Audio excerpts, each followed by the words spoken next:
नमस्ते भाइ। नमस्ते। सन्चै हुनुहुन्छ? एकदम म ठिक छु हजुर। हजुरको घर कता पर्यो भाइ? मेरो सुदूरपश्चिम हो धनगढी। धनगढीदेखि कहिले आउनुभयो त काठमाडौँ?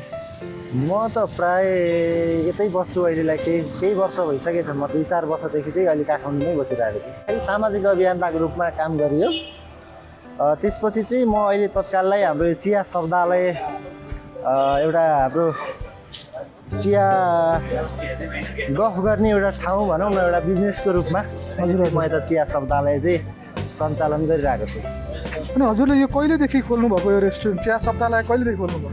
चिया शब्दालय चाहिँ अहिले हाम्रो ठ्याक्कै 5 महिना पुग्न लाग्यो। 5 महिना पुग्न लाग्यो। कस्तो छ बिजनेस?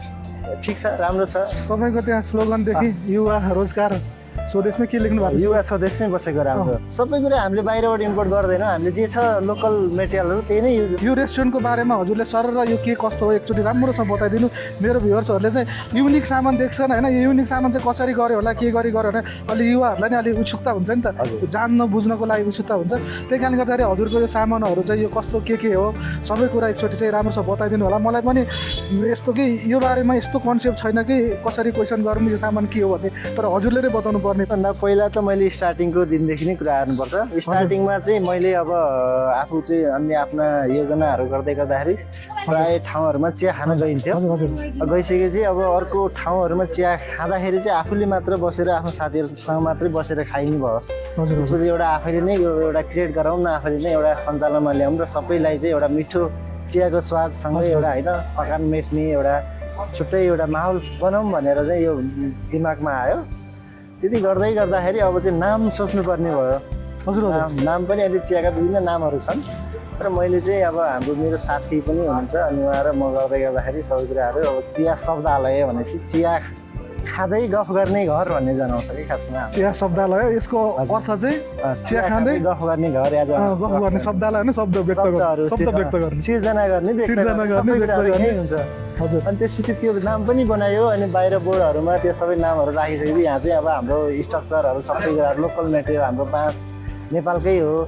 त्यसपछि यहाँभित्र जति पनि यो कुराहरू छ यो बेतको मुढाहरूदेखि लिएर सबै यो लोकल मेटेरियल हो कि खरहरू जस्तो हामीले टायर देखिरहेको छ। हजुर। यो टायर चाहिँ कसरी कन्सेप्ट भयो हजुर? यसरी टेबल बनाउनु पर्छ? यो चाहिँ खासमा वातावरण पनि दूषित हुने, मलाई यो कन्सेप्ट ठिक लाग्यो। होइन, यो काम नलाग्ने चिजहरूलाई हामीले कसरी चाहिँ उपयोगमा ल्याउन सक्छौँ भन्ने अहिले एउटा क्रिएटिभिटी माइन्ड भएको मान्छे भएर होइन यो बनाइयो। फालेको थियो यो ग्यारेजहरूमा, ल्याइयो, यसलाई धोइ पखाली गरेर टल्काएर यहाँ चाहिँ सिसा राखेर अहिले राम्रो बनेको छ। यस्तो बन्ला भन्ने चाहिँ खासमा मलाई पनि त्यो बनाउँदाखेरि लागेको थिएन। एकचोटि युज भइसकेको सामानहरू यहाँ चाहिँ प्राय आउँदाखेरि चिया खाएर आफ्नो नामहरू लेखेर यसरी पनि जानुहुन्छ कस्टमरहरू धेरैजनाहरूले होइन। त्यो नामै लेखेर जानुहुन्छ? नाम पनि लेखेको छ उतातिर, तर चिया खाएर नाम लेख्नु भएको छ? नाम पनि लेखेर जानुभएको छ। कोही अहिले यो पानीले नाम लेखेर त्यो पानीले गर्दाखेरि अहिले चाहिँ कालो भएको छ।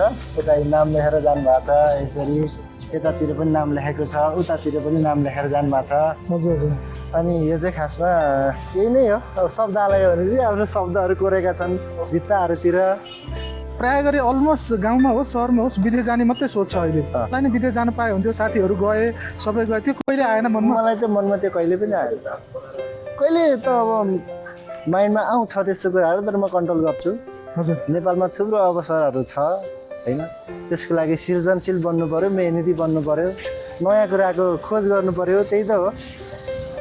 जब देशको माया लाग्छ नि त्यसपछि विदेश जाने मन लाग्दैन। सबै साथीहरू विदेशमा छ।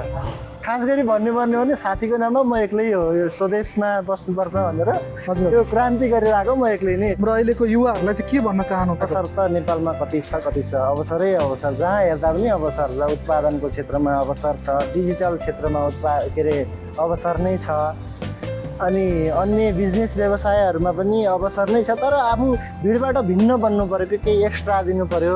त्यति भइसकेपछि अवसर नहुने भन्ने कुरो हुँदैन। अवसर छ, एकदमै धेरै अवसर छ। सुरुवात त हुन्छ नि, इन्भेस्ट गरिसकेपछि केही न केही जसले नै हल्का बेनिफिट त चाहिएन, इन्भेस्ट भइसक्यो चाहिन्छ। तर सुरुवातमा चाहिँ कस्तो फिल भयो कि अब यो यहाँबाट चाहिँ मैले पछि गएर चाहिँ न यो के हुने हो कसो हुने त्यस्तो मनमा केही डाउट केही लागेन? होइन, त्यस्तो मलाई लागेन। मेहनत गर्नुपर्ने हो, मेहनतको फल मिल्छ होला जस्तो लागेको थियो। हजुर, र अहिले माया पनि थुप्रोले अहिले दिइराख्नु भएको छ। राम्रो छ यसको चाहिँ नेटवर्किङ सबै कुराहरू गर्दाखेरि कस्टमरहरू पनि एकदम राम्रो प्रतिक्रिया दिएर जानुहुन्छ। यसमा खुसी लाग्छ। म व्यवसाय भन्दा पनि एउटा सामाजिक अभियन्ता, युवा अभियन्ताको रूपमा नै म काम गरिरहेको छु। त्यो कमाइ मलाई लाग्छ नेपालमा विदेशको जसरी ड्युटी गर्छ नि मान्छे, ड्युटी भन्छ नि, ड्युटी आवर विदेशको जुन हुन्छ नि, हजुर, त्यो आवर चाहिँ नेपालमा काम गर्ने हो भने सकिन्छ कमाउन, नसकिने होइन। तर त्यही टाइमलाई चाहिँ नेपालमा दिन सक्नु। तपाईँको त अब अझ तपाईँको भनेको त मैले तपाईँसँग भेटेर नि धेरै खुसी लाग्यो। अझ युवाको अभियन्ता, सामाजिक सोसल वर्कर पनि हुनुभएको रहेछ। सोसल वर्कर तपाईँ यो भएको कारणले गर्दाखेरि चाहिँ तपाईँको विचारमा चाहिँ अहिलेको युवाहरूलाई चाहिँ के भन्न चाहनुहुन्छ? मनदेखि नै के भन्न चाहन्छ? साथीभाइ तपाईँ जस्ता युवाहरूलाई चाहिँ के भन्न चाहनुहुन्छ? मैले साथीहरूलाई, युवाहरूलाई जहिले पनि भन्ने वर्ड एउटै छ, जे जस्तो भए पनि नेपाल आफ्नो देश होइन, जननी जन्मभूमि स्वर्गआदि गराएपछि भन्छ नि, आफ्नो देशको चाहिँ माया नलागे नि माया गर्नुपर्छ। माया लागिसकेपछि चाहिँ त्यो ठाउँमा आफू चाहिँ के को लागि भन्ने आफूलाई चिनिसकेपछि देशमै कर्म गर्नुपर्छ। खासमा विदेश चाहिँ क्षणिकको लागि हो। हामीले अहिले चाहिँ यहाँ काम गर्दै गर्दाखेरि हामीले सफल होला नहोला, तर यो हाम्रो पुस्तौँ पुस्तोसम्मको लागि एउटा सम्पत्ति हो कि प्रपर्टी बन्छ नि त। त्यही भएर सकेसम्म चाहिँ युवाहरू चाहिँ देशमै स्वरोजगार बनाऊ, सृजनशील बनाऊ, मेहनती बनाऊ भन्न चाहन्छु। कतिजना युवाहरूलाई चाहिँ रोजगार दिनुभएको छ त? हाम्रो चाहिँ अहिले यहाँ चाहिँ तत्काल मैले काम गरिरहेको ठाउँमा चाहिँ 6 जना हुनुहुन्छ भाइहरू, भाइ बहिनीहरू। अनि हाम्रो अर्को शाखा अहिले तुरुन्तै बन्दैछ, त्यहाँ चाहिँ कम्तीमा पनि 10 देखि 15 जना त्यहाँ हुन्छ। अहिले गर्दाखेरि चाहिँ मेरो चिया शब्दालयबाट चाहिँ 20 जना जतिको चाहिँ युवा भाइहरूले चाहिँ काम पाउँछ। विदेश जाने पैसा 8-10 लाख इन्भेस्ट गरिसकेपछि 20 जना युवालाई काम पनि दिएर धेरै उदाहरणीय काम गर्नुभएको छ। अहिलेको तपाईँको उमेरका भाइ बहिनी जेन्जी भनौँ न, हजुर पनि जेन्जी नै हो, जेन्जीहरूले चाहिँ उदाहरणीय काम गर्नुभएको छ। धेरै खुसी लाग्यो। अहिले दैनिक आम्दानी कति छ भन्न मिल्छ? मन्थली इन्कमको कुरा गर्दाखेरि इन्कम भन्दा पनि मन्थली ट्रान्जेक्सन चाहिँ अब 10 देखि 20 लाख रुपियाँ ट्रान्जेक्सन चाहिँ भइरहेको हुन्छ। त्यसमा त अब स्टाफहरू सबै कुराहरू अब खर्च सबै कुरा गर्दाखेरि आफूलाई जे सन्तुष्ट हुने चाहिँ शब्दालयमा आउने मान्छेलाई सन्तुष्ट बनाएको छु र आफू सन्तुष्ट छु। त्यही नै सबैभन्दा ठुलो कुरा होइन हजुर? त्यही नै ठुलो कुरो। तपाईँको यसको लोकेसन चाहिँ भनिदिनु। चाहिँ हाम्रो ठ्याक्कै काठमाडौँ धापासी टोखामा छ। टोखा नगरपालिकाको कार्यालयसँगै छ। हजुर, टोखा नगरपालिकाको हजुर गेटसँगै छ। आउँदाखेरि चाहिँ हामी कताबाट आउने? हामी सामाकोशी चोकबाट आउँदाखेरि चाहिँ यो बाटो आउँछौँ। अनि गुगल म्यापमा देखिँदैन? हाम्रो गुगल म्यापमा चिया शब्दालय देखिन्छ होइन? देखिन्छ। यदि विदेशबाट कतैबाट आउँदै हुँदैछ भने भाइकोमा आएर एकचोटि चिया शब्दालयमा चियाको टेस्टसँगै शब्दहरू पनि भाइको एकदमै मिठो छ। यही भन्न चाहन्छु भाइलाई चाहिँ यो बिजनेसको लागि चाहिँ उत्तरको प्रगतिको शुभकामना व्यक्त गर्न चाहन्छु मेरो साइडबाट है। विदेशबाट आउनुहुने दाजुभाइ दिदीबहिनीहरूले चाहिँ एकचोटि यहाँ आएर चिया पिएर विदेशको अनुभव पनि भाइहरूलाई सेयर गर्नु होला। के आफ्नो मनमा लागेको कुराहरू लेख्न चाहनुहुन्छ भने लेखेर पनि छोडिदिनु। आउने मान्छेहरूको लागि लेखेर केही तपाईँहरूको अनुभव उहाँसँग भेट भएन भने पनि लेखेर टाँस्ने सिस्टम पनि बनाइदिनु भएको रहेछ। खुसी लाग्यो भाइ, धेरै धेरै धन्यवाद है। आउने दिनहरूमा चाहिँ योभन्दा ठुलो प्रगति होस् र नेक्स्ट ब्रान्च पनि उहाँहरूको खुल्दैछ। त्यो ब्रान्च पनि सकेसम्म म यहाँ रहेसम्म त्यो भिडियो नि बनाउने छु। तबसम्मको लागि मलाई बिदा दिनुहोस् र यो भाइलाई धेरैभन्दा धेरै सपोर्ट गर्नु। यो भिडियो चाहिँ लाइक कमेन्ट सेयर गरेर दबाएर सेयर गर्छु guys. Love you, bye bye, take care, see you next video. धन्यवाद।